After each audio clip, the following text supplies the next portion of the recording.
Have you ever wondered why a soccer ball follows a certain path when kicked?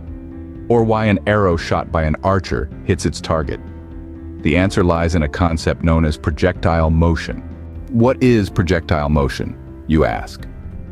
It's a form of motion experienced by an object or particle that is thrown near the Earth's surface and which moves along a curved path under the action of gravity only. This curved path that the object follows is called its trajectory.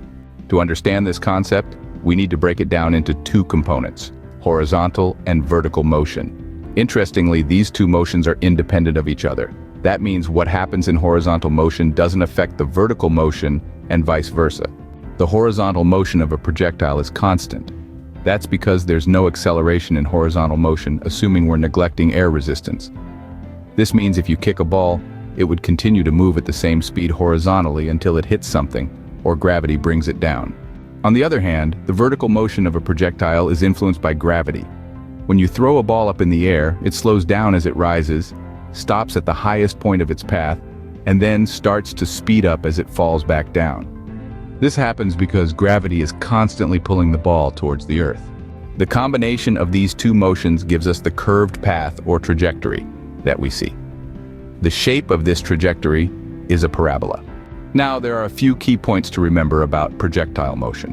1. The horizontal motion and vertical motion of a projectile are independent of each other. 2.